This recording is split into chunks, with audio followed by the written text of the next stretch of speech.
जय जय श्री गणेशाय नमो नमः। वक्रतुंड महाकाय सूर्यकोटि संप्रभा निर्विघ्नं ममे देव शुभकार्येषु सर्वदा।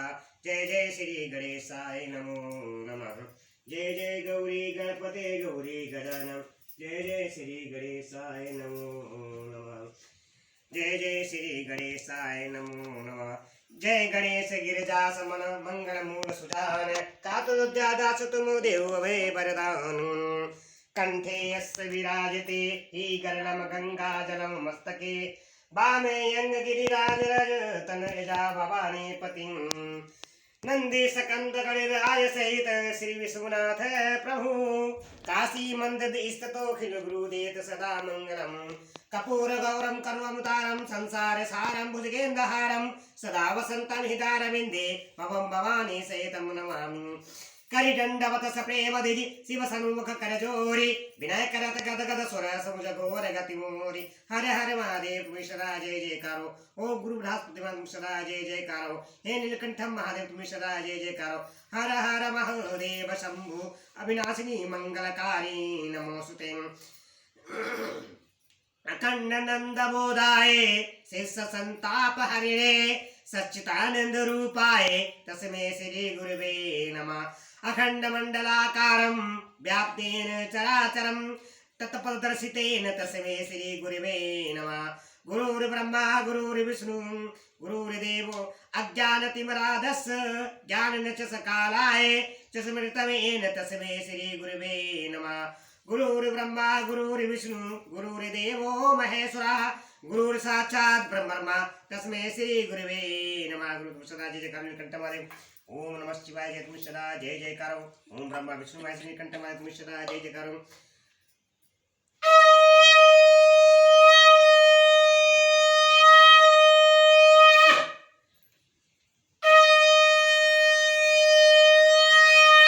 जय जय हर हर महादेव। ओम नमः शिवाय ओम नमः शिवाय जय महादेव शिव नमः शिवाय नमः शिवाय जय नमः शिवाय जय हर हर महादेव शिव नमः शिवाय जय। मंत्र सदा जय करो। तुलसी कहा संसार में 5 रत्न है सारे सतसंग और हरि भजन दया दान उपकार तुम्हें सदा जय जयकार। मैं श्री महापुराण कथा यूट्यूब चैनल के माध्यम से सुना रहा हूँ। जो कल कथा मैंने सुनाई थी रुद्र संहिता से। जय जय महादेव शिव शंभु। रुद्र संहिता से ब्रह्मा जी का शिव की क्रोधाग्नि को बंडा नल की संज्ञा दे समुद्र में स्थापित करके संसार के भय को दूर करना। शिव के विरह से पार्वती का शोक तथा नारद जी के द्वारा उन्हें तपस्या के लिए उपदेश पूर्वक 50 मंत्र की प्राप्ति। जो कल कथा मैंने सुनाई थी भक्तजनों माताएं बहनों सबको ये कथा मैंने सुनाई थी। जो आज मैं कथा सुनाने जा रहा हूँ यूट्यूब चैनल के माध्यम से श्री महापुराण रुद्र संहिता से श्री शिव की आराधना के लिए पार्वती जी की दुष्कर तपस्या। जो भी इस कथा को सुनेगा लाइक करेगा कमेंट करेगा शेयर करेगा उसके समस्त कलयुग के पाप नष्ट हो जाएंगे और घर में सुख शांति समृद्धि रहेगी। हर हर महादेव तुम्हें सदा जय जयकार। राम राम की लूट है लूट सके तो लूट काल समय पछताएगा सब प्राण जाएंगे छूट। दीन बंधु सभी को हमारा जीवन बड़ा मुश्किल मिलता है।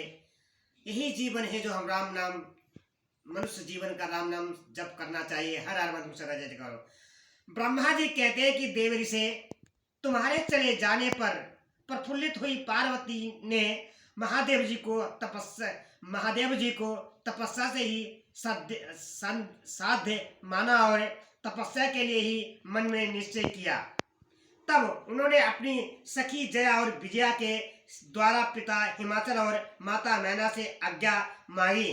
पिता ने तो स्वीकार कर लिया परंतु माता मैना ने इसने बस अनेक प्रकार से समझाया और घर से दूर वन में जाकर तप करने से पुत्री को रोका। मैना ने तपस्या के लिए वन में जाने से रोकते हुए ओ माँ बाहर न जाओ ऐसा कहा। इसीलिए उस समय शिवा का नाम उमा हो गया। मुने शैलराज शैलराज की प्यारी पत्नी पत्नी मैना ने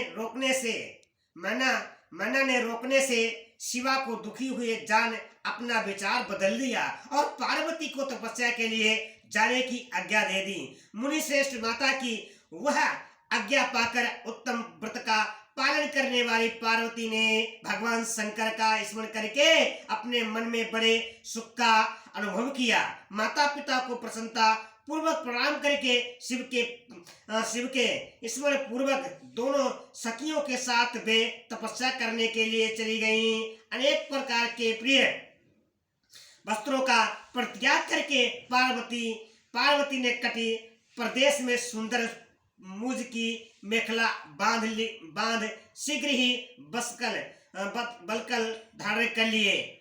हार का परिहार करके उत्तम मृग चर्म को हृदय से लगाया। तत्पश्चात वे तपस्या के लिए गंगोत्री तीर्थ की ओर चली, जहां ध्यान लगाते हुए भगवान शंकर ने कामदेव को दग्ध किया था। हिमालय का वह शिखर गंगावतरण के नाम से प्रसिद्ध है। वही परम उत्तम श्रृंगी तीर्थ में पार्वती ने तपस्या आरंभ की। गौरी के तप करने से ही उसका गौरी शिखर नाम हो गया। मुने शिवा ने अपने तप की परीक्षा के लिए वहां बहुत से सुंदर एवं पवित्र वृक्ष लगाए जो फल देने वाले थे। सुंदरी पार्वती ने पहले भूमि शुद्ध करके वहां एक वेदी का निर्माण किया। तदंतर ऐसी तपस्या आरंभ की जो मुनियों के लिए भी दुष्कर थी। वे मन सहित संपूर्ण इंद्रियों को शीघ्र ही काबू में करके उस वेदी पर उच्च कोटि की तपस्या करने लगी। ग्रीष्म ऋतु में भी अपने चारों ओर दिन रात आग जलाए रखकर वे बीच में बैठती और निरंतर पश्चात मंत्र का जप करती रहती थीं। वर्षा ऋतु में वेदी पर स्थिर आसन से बैठकर अथवा किसी पत्थर की चट्टान पर ही आसन लगाकर वे निरंतर वर्षा की जलधारा से भीगती रहती थी। शीतल काल में निराहार रहकर भगवान शंकर के भजन में तत्पर हो वे सदा शीतल जल के भीतर खड़ी रहती तथा रात भर बर्फ की चट्टानों पर बैठा करती थी। इसी प्रकार तप करती हुई पंचाश मंत्र के जप में संग्रह हो शिवा संपूर्ण मनोपक्षित फलों के दाता शिव का ध्यान करती थी। प्रतिदिन अवकाश मिलने पर वे सखियों के साथ अपने लगाए हुए वृक्षों को प्रसन्नता पूर्वक सींचती और वहां पधारे हुए अतिथियों का आतिथ्य सत्कार किया करती थी। जय जय बोलो हर हर महादेव तुलसी सदा जय जयकार। हे माता गौरा सदा जय जयकार। शुद्ध चित्त वाली पार्वती प्रचंड आंधी कड़ाके की सर्दी अनेक प्रकार की वर्षा तथा दूसरे धूप का भी सेवन किया। उनके ऊपर वहां नाना प्रकार के दुख आए परंतु उन्होंने उन सबको कुछ नहीं गिना। मुने वे केवल शिव में मन लगाकर वहां स्थिर भाव से खड़ी या बैठी रहती थीं। उनका पहला वर्ष फलहार में बीता और दूसरा वर्ष उन्होंने केवल पत्ते चबाकर बिताया। इसी तरह तपस्या करती हुई देवी पार्वती ने क्रमशः असंख्य वर्ष व्यतीत कर दिए। तदंतर हिमावानी की पुत्री शिवा देवी पत्ते खाना भी छोड़कर सर्वथा निराहार रहने लगी। तो वे तपस्या में उनका अनुराग बढ़ता ही गया। हिमाचल की पुत्री शिवा ने भोजन के लिए प्रण का भी परित्याग कर दिया। इसीलिए देवताओं ने उनका नाम अपर्णा रख दिया। इसके बाद पार्वती भगवान शिव के स्मरण पूर्वक एक पैर से खड़ी हो पंचाश मंत्र का जप करती हुई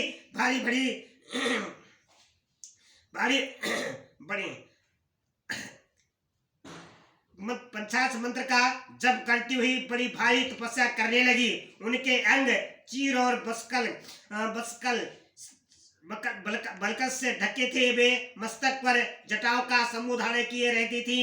इसी प्रकार शिव के चिंतन में लगी हुई पार्वती ने अपनी तपस्या के द्वारा मुनियों को जीत लिया। इसी तपोवन में महेश्वर के चिंतन पूर्वक तपस्या करते हुए ही काली के 3000 वर्ष बीत गए। तदंतर जहां महादेव जी ने 60,000 वर्षों तक तप किया था, उस स्थान पर क्षण भर ठहर कर शिवा देवी इसी प्रकार चिंता करने लगी, क्या महादेव जी इस समय यहाँ नहीं जानते कि मैं उनके लिए नियमों के पालन में तत्पर हो तपस्या कर रही हूँ? फिर क्या कारण है वे सुरधि काल से तपस्या में लगी हुई मुझे सेविका के पास वे नहीं आए? लोक में वेद में और मुनियों द्वारा सदा ग्रीस की महिमा का गान किया जाता है।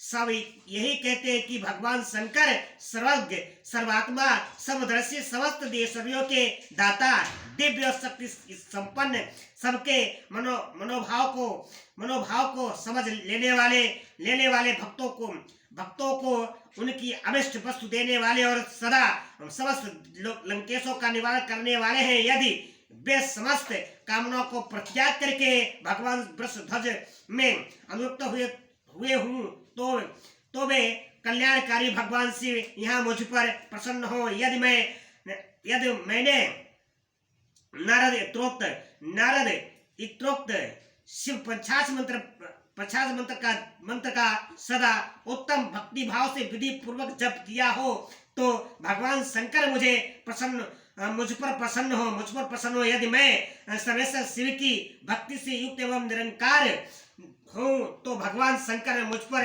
अत्यंत प्रसन्न हो। इसी तरह नित्य चिंतन करती हुई जटा कल्याण धारणी निरंकार पार्वती मुंह नीचे किए सुरधि काल तक तपस्या में लगी रही। उन्होंने ऐसी तपस्या की जो मुनियों के लिए भी दुष्कर थी। वहां उस तपस्या का स्मरण करके पुरुषों को बड़ा विस्मय हुआ। महर्षि पार्वती की तपस्या का जो दूसरा प्रभाव पड़ा था उसे भी इस समय सुनो। जगदम्बा पार्वती वह महान तप परम आश्चर्यजनक था, जो भी स्वभावतः एक दूसरे के विरोधी थे।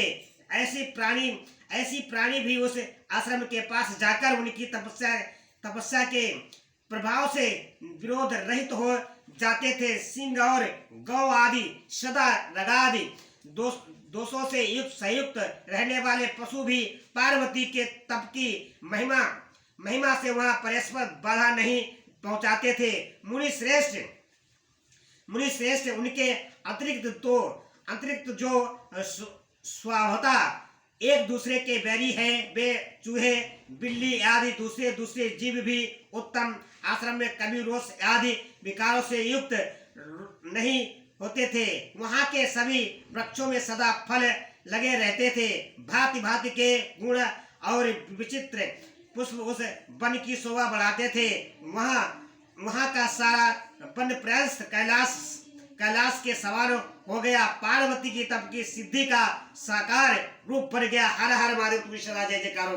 हरे हरे महादेव शिव शंभु, हरे हरे महादेव शिव शंभु, हरे हरे महादेव शिव शंभु, हरे हरे महादेव शिव शंभु, हरे हरे महादेव शिव शंभु, हरे हरे महादेव शिव शंभु, हरे हरे महादेव शिव शंभु, हरे हरे महादेव शिव शंभु।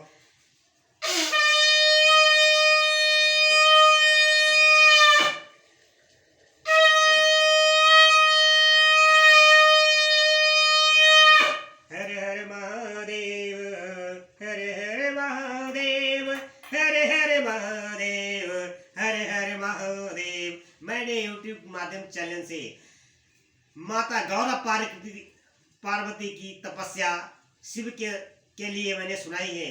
जो भी इस कथा को सुने, लाइक करे, कमेंट करे। भगवान माता गौरा पार्वती शिव उस पर सदा कृपा बनाए रखेंगे। और इस चैनल को आगे ज्यादा शेयर करें और ज्यादा सब्सक्राइब करें। हर हर महादेव सदा जय जयकार। हे नीलकंठ महादेव सदा जय, माता गौरा सदा जय जयकार हो।